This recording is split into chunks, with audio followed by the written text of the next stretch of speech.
Welcome to Grow Getters with host Davis Michaelsen, who's looking for and discovering agriculture's most inventive side hustles. Grow Getters is sponsored by BASF. Get 0% financing on their top fungicides today. Talk to your retailer to get started. Hey everybody, your pal Davis Michaelsen here for Grow Getters. Thanks for tuning in. Don't forget to like and subscribe.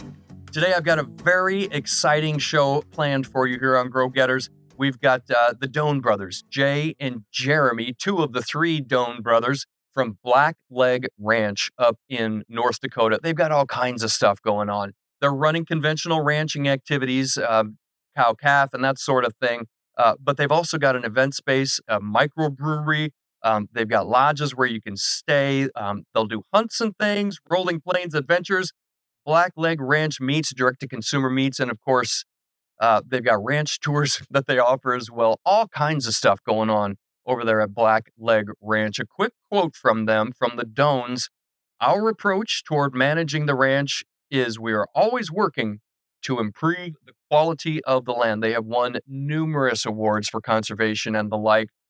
Let me go ahead and bring them in. Jay and Jeremy Doan from Black Ranch. Come on in here, fellas.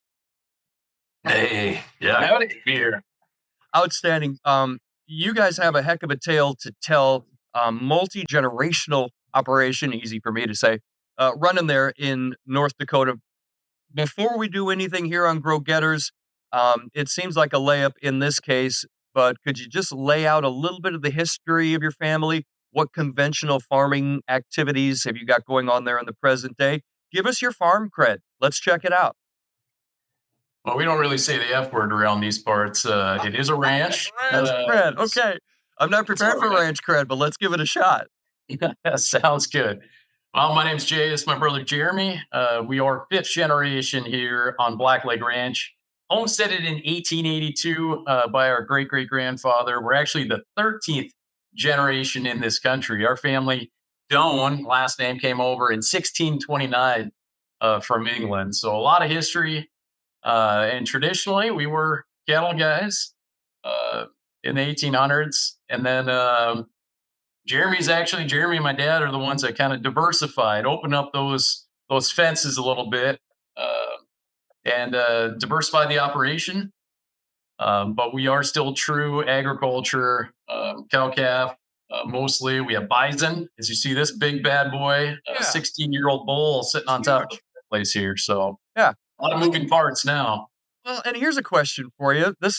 I'd like to say this is for the listeners. What's the difference between a buffalo and a bison? Is there a difference? Is it the same thing? Well, there is only bison in North America. There's the Cape buffalo, the water buffalo, everything. The game and fish or the natural resource guys, confirmed that with me a long time ago because, Native Americans always call them buffalo and everybody's accustomed to that. But Donka. Exactly. But we kind of go with NDSU. They won last night in the game. So, our bison. 10th national championship. So, props to the bison. Well done. Well done to the bison. Okay, one more little bit of ranch cred that I need here. It's a new question that I've started asking. Any chance either of you guys have a pocket knife on you right now? Anybody got a knife? I do not. We got one. We're ready. All right. Ranch cred established there. Jeremy, your brother gave you the nod as sort of being involved in coming up with some of these ideas, perhaps at the inception. Can you talk to me about maybe those early conversations? You're out there ranching, you're doing your regular stuff, and suddenly somebody had an idea. Take us to the idea moment. Yeah. So ever since I was just a little kid, I always had a passion for hunting and the outdoors. I watched every hunting video that I think ever was made, and never did I envision being in that industry. But when I was in college, I had plans to coming back, being the fifth generation on the ranch, taking over, doing exactly like my dad had been running, going into animals. While I was out there, I played around with a little bit in the marketing side, and then me and my dad talked. We've been doing hunting, for free for the last however many years, forever. And South Dakota, other states are definitely in the outfitting world. I feel, there could be a market for that here. Yeah. And in the process of that, I talked to a lot of different people about it, and 99% of them were negative, said nobody will ever pay to hunt. That's the dumbest idea ever. Who would want to come to North Dakota and pay to hunt? And here I felt like it was a huge resource, and there's big opportunity to do so. So we got into this idea. Let's post an ad. It was actually the beginning year. We put an ad in the Star Tribune in Minneapolis, and the first year we had a few guests come, and it was kind of humbling, being like, well, there actually were people that paid to come and hunt. So it was all throw back in your face type deal. So that was the beginning year, and we're going on 25 years now as an outfitting operation. But those beginning years started as just land access, from then moved into lodging, from then meals to then full guided, then pheasant waterfall packages. We just kept opening new doors, increasing the accommodation.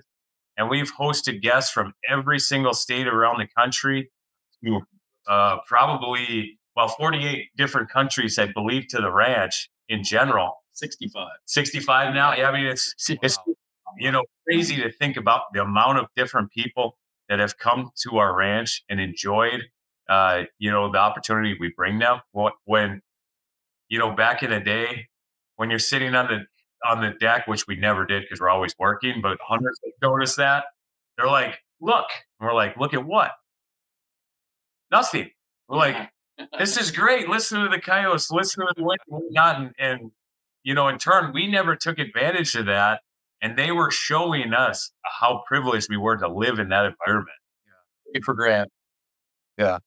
Well, one of the cool things about you guys' story, and you've been acclaimed for it, is your focus on sustainability, on conservation, and these sorts of things. In fact, I stole something. It might have been, I might have stolen it from Jayce. Is a conservation is only conversation without compensation. I don't know which one of y'all came up with that one, but when we had talked on AgriTalk Radio a few months back, that really, really stuck with me. But when we're talking about that compensation, it's not necessarily just in money, is it? The land will give you back in ways that you don't expect, yeah? Well, that's exactly right. I mean, you can, and I use some harsh words sometimes, big ag right now, they can be raping the land, but Mother Earth will only give back what you put in. And so we used to say sustainability, but now it's more regenerative agriculture. How can we make better the land for the next year or the next generation? And so there's a big part of that. And that all works hand in hand with wildlife, the organic matter in the soil, the biodiversification. And so it's you treat her well, she'll treat you right. And that compensation, what my younger brother or our younger brother was alluding to, is the return on the back end. Mm-hmm. Mm-hmm. Well, fellas, I want to get into some more of the side hustles that you've got going there on Blackleg Ranch, but it does seem like a good time to talk about, actually maybe a good time to sing about one of your side hustles that I'm particularly excited about. It goes a little something like this.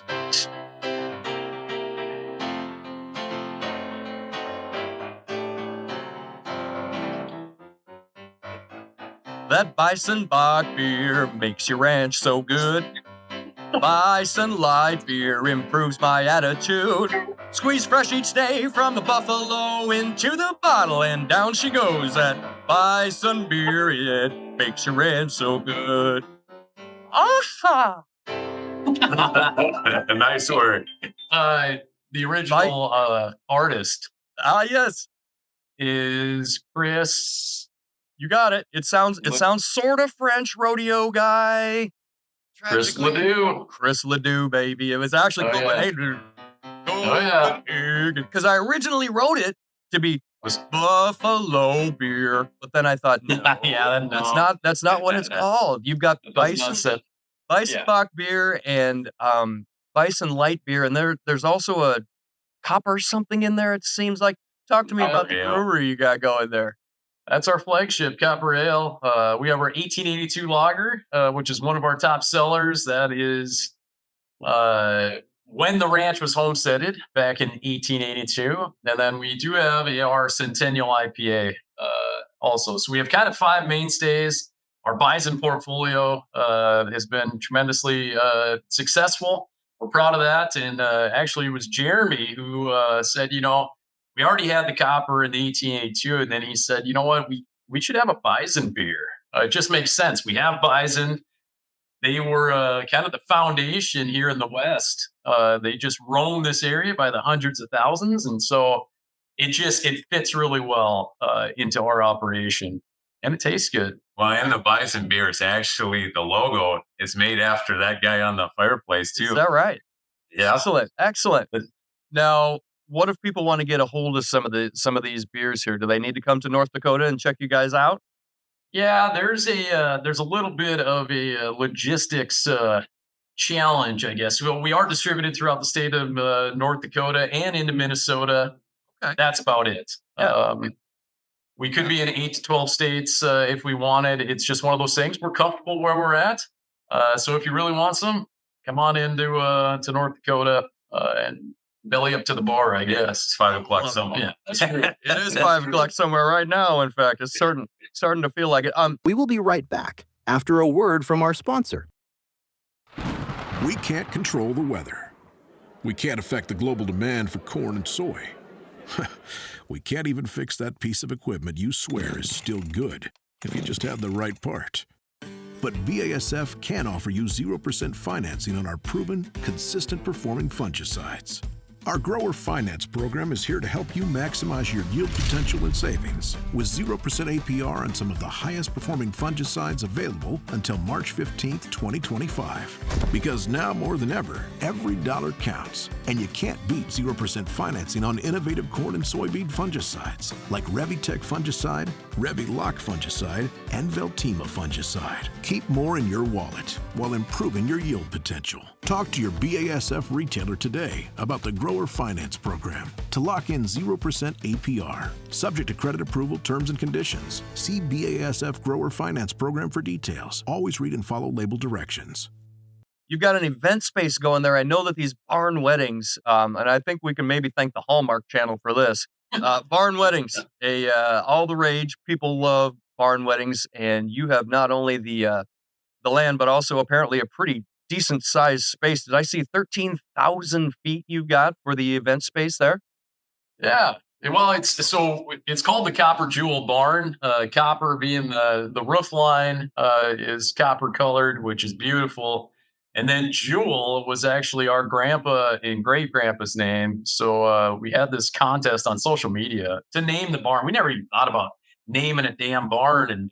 And so we put it out there, and one of our neighbors was like, you know what, you should name it Copper Jewel. And so it's stuck.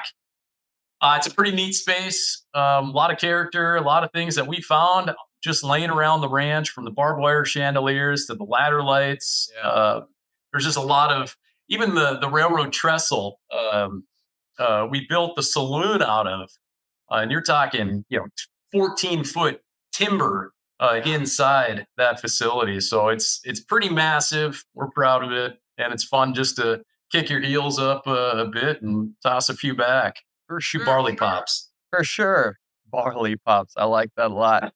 Well, and then in addition to that, we talked about the lodges. When we're talking about the hunting there, people come and pay for a certain amount of time, right? You're not doing hunting leases necessarily on No, it's full service from airport shuttle to all lodging, dining, guiding, the full works all the way around. Yeah. Boats, the trail. I mean, it's they can say they're roughing it when they get back home, but when they're here, it's not rough. But you'll keep their secret, won't you? You won't tell. Exactly. We don't flop their pillows. Yeah, there is no mint on the pillow. You can flop their own. Very good. Very good. All right. Note to self: be ready to fluff my own pillow. Now you're also selling Blackleg Ranch meats. You've got tours. You've got Rolling Plains adventures. All sorts of stuff to talk about. I've got just a little jingle I feel like encapsulates. Let me give you one more little ditty here, and then we'll talk to those aspiring grow-getters who are like, man, these guys have got something figured out. I want to know their secret. I want some advice from these fellas. So stand by as we... Yes. Black Leg Ranch on the Great Northern Plains. They do the conservation legwork and it shows. Black Leg Ranch, where the steaks are tender and the cowpokes are tough. Hunt for your dinner or ride a horse, then kick back with the micro-brew to close out your day. Black Leg Ranch on the Grow Getters Show. Well done. Yeah. Thanks, good fellas. job. Thanks. Jeremy, he's got the second verse. No. Here we go. Next time. So talk to me about some of the challenges that you faced, Jeremy. Maybe I'm looking for you to swing in on this one. Sure. It didn't always go well, I would imagine. Trying something new, trying new ideas can be hazardous in some degrees, not the least of which to one's pride. Talk to us about that and sort of powering through those things, would you, buddy? Yeah. Well, the biggest challenge for me, obviously starting the business, that was not what I was going to school for. So when I came home from school, I was taking over the ranch. What was hard was bringing in a new family. Well, it was just me, and to make a living off of it while I was living at home, eating my parents' groceries, working the ranch, working every day pretty much. And I would be lucky if I made a few bucks by the end of the year. And they were telling me I got a deal out of the whole thing. Cheap labor. When all my colleagues, right out of school, they're engineers, whatnot, they were making 80, 90,000 right out of the gate. And here I am barely breaking even and working every day. So it was a struggle. So it pushed me faster into growing Rolling Plains Adventures then. It was just trying to make a living for myself. That's something I could feel accomplished with, rather than just falling into the footsteps of my dad. I mean, I had a lot of ideas with the ranch to change it, which, we did start doing that as well. But the struggle was, not having a lot of money in my pocket and trying to develop a new company on top of it. So we had some old ranch houses on the property, and they were basically falling down in really tough shape. And so I started developing those and bringing them back. And it was a lot of sweat equity from myself and learning construction back then on my own as I went. And so I never took it out alone. It was all putting back everything I brought back in each year. And in time was able to finally get my foot on the ground to be at a level where, man, this business has really become successful. But it was a lot of almost struggle in the early years between me and my dad, probably in the most, because when he wanted me out fixing fence or chasing cows that seemed to be constantly out, I was, construction, building walls, refabbing a house, for a priority I was putting forward in envisioning a successful business. And that probably made it the hardest. Was I didn't know how it would all play in on the ranch with a new venture that had nothing to do with cattle at that time. And it really made for some early struggles that we finally were able to work out the kinks and move forward. But at that time, I I didn't know what was going to happen. And it probably wasn't until 9-10 years later that my brother Jay, stepped into the operation. And at that time, that the hunting was full force. And me and my dad, we probably weren't as far strangling each other at that point, and maybe he helped neutralize it. So that was the biggest struggle, was, just new ideas to probably old culture. Yeah. And once that started being fluid, it started working. Yeah. Because there are those moments when you're trying to add something to an already basically life-consuming pursuit in ranching and farming. Now I'm going to add something on top of that. Where do I find the time to do that? So there's definitely bound to be pinch points in there. But if, your tale speaks to, just keep going. Learn the things that you don't know. Find a way to get it done. There's definitely bound to be pinch points, though. Yeah. I mean, if you're passionate about something, go with those passions, because it's hard to slow you down when you're so passionate. Because in today's world, everybody's stuck somewhere. They either don't want to be or they're forced to be. Right. Where I actually felt like I was living a dream. I just had to make that dream a reality. And in doing so, I mean, it had its hiccups, but overall, it's been a very worthwhile business operation, and made me proud of what I was able to achieve doing it. Yeah. Yeah. Well, I think what Jeremy's kind of getting to, what it happens so much in agriculture, is either the communication gaps or barriers, and the struggles of the change or being allowed to change. Well, my dad did it, or my grandpa did it, so damn it, that's the way we're going to do it. Right. And then either you don't get along at some point and you disband, which is a sad story. But not allowing the younger generation to do what Jeremy had done, think outside the fence a little bit, or our dad to allow us to think outside the fence. I mean, that's a testament to how this place has been successful over the years. Is that he's kind of said, you know what, I'm going to step back a little bit and let these boys run. Oof. And he was able to fix the fence himself a couple times. That's good. That's good. Well, I like that. Think outside the fence. I'm going to steal that too. You guys are like a gold mine here. It's terrific. I'm curious about the name Black Leg Ranch. Apparently, Angus were not the most popular black cattle to have in the area at some certain point. Take me down that road. Well, this was predominantly Hereford country back then, so red cattle everywhere. And we were one of the first that black cattle in this region, and they hated them. They were racist. They'd call up on the party lines back in the day saying these beeping black-legged SOBs, they're out again. We had wild cattle, so they were out a few times, once or twice. And because we rounded them up by airplane. It didn't help. So right on the tops, backs of the cattle. Wow. So legally back in the 1800s, it was just Doan's ranch. So when we had to incorporate, is when my great grandfather said, "You know what? Everyone knows this is Black-Legged Ranch." That was kind of the running name around town, or around the county, I should say, not town. And so he's like, "You know what? Dang it, I'm going to name it Black Leg Ranch." And if you know, which not a lot of people do in agriculture these days, you know what blackleg is? No, I don't. Oh, you don't? All right. It's actually a pretty bad cattle disease. And so people that know what it is, they're like, "Did you guys have an outbreak at some point? Is that why it's called Black Leg Ranch?" That is not why. It is because we had black cattle in red cattle country, and they hated them.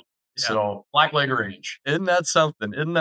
Well, I haven't asked you for a website yet. Where do we get more information on all the stuff you guys have going on over there? Is it blacklegranch.com? Is that right? Ooh, easy enough. How easy is that? Blacklegranch.com. Shop for meat, book a hunt, book a wedding. I imagine you have to bring your own gal, right? You bring your own bride on the wedding day? It does help. Okay.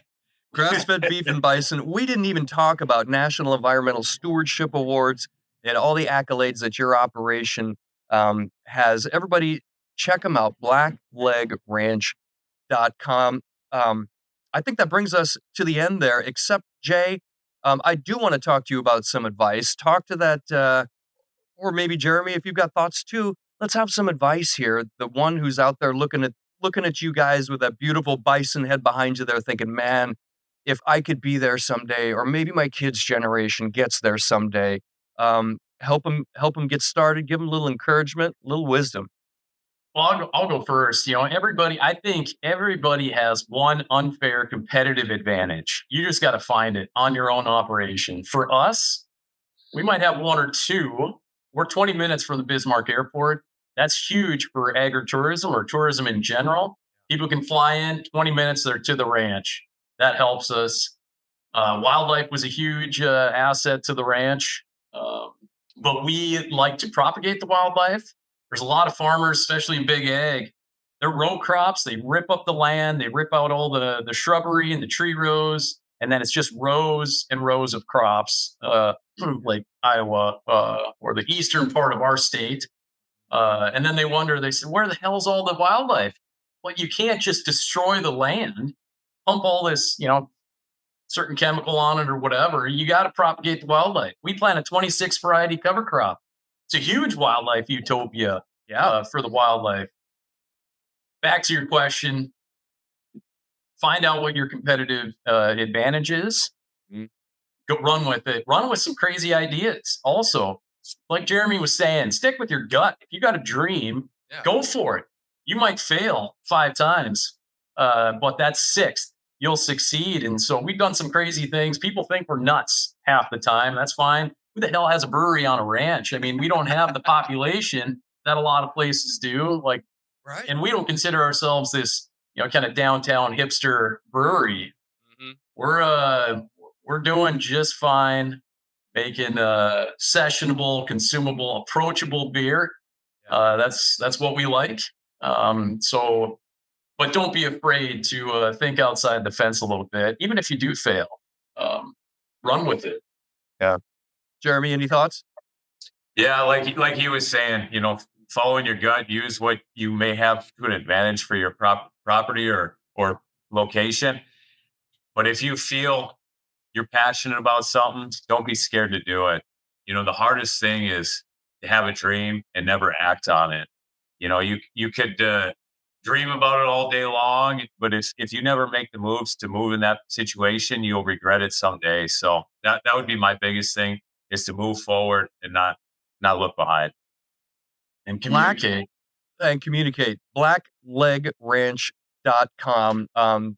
Consumer, direct-to-consumer business on the beef. All sorts of opportunities there. Gang, check out BlackLegRanch.com for all of this. One thing I want to mention here, you talk about the direct-to-consumer. I'm excited about the next 4 years, maybe the next 12. What's happening with our food. And RFK is a huge opponent of this. Yeah. Food is extremely important. In the United States, we've commercialized food a lot. A lot of big corporations have just, shoved it down our throat of highly processed, highly addictive food that isn't healthy for you. Yeah. We pride ourselves on better for you products that are grass-fed, grass-finished. Even the beer, we use well water. It's naturally filtered through the rock bed. Doesn't have the chemicals that city water has. Did I see your well? It still has 230 foot deep. Did I read that right? Yeah. Yep. So, and that's what we grew up on, is that well water. I absolutely love the taste of it. It's potable. It's tested every 2 weeks. It's good water. And that's what we make our beer out of. But it is, say what you want about the damn pandemic, which was horrible. It did open up a lot of consumers' eyes to direct consumer out, just not just going to your grocery store and picking up whatever's on the shelf, actually exposing yourself to local farmers, ranchers, and producers close by, and that helps out. So we do a lot of that e-commerce, direct-to-consumer sales, box bundles of beef, bison, hopefully beer down the road, but there's, again, some legalities that are in play there. But the 3 bundles of beer, bison, and what was the beef? Beef, of course. Beef. Well, you guys are a testament to, trusting your gut, just moving forward and keeping a family operation alive, doing what you need to do, and your efforts with the conservation and all of that sort of stuff. It's just an impressive story. Nobody deserves the success like you've had more than you fellas. I'm going to cut you loose here, but thanks so much for being on Grow Getters. BlackLegRanch.com. It's Jay and Jeremy Doan from Black Leg Ranch. Fellas, thanks so much for taking the time. I know you're busy. I really appreciate it. Yeah, thanks for having us. Go Bison. Production support provided by Jack Heffron and Zach Zingula. Find Grow Getters on Farm Journal's YouTube channel and listen to it wherever you find your favorite podcasts. So for Farm Journal Studios, I'm your pal, Davis Michaelsen. Thanks for tuning in to Grow Getters. And hey, everybody, let's get out there and grow get 'em. Grow Getters is a production of Farm Journal Studios, where no one grows alone.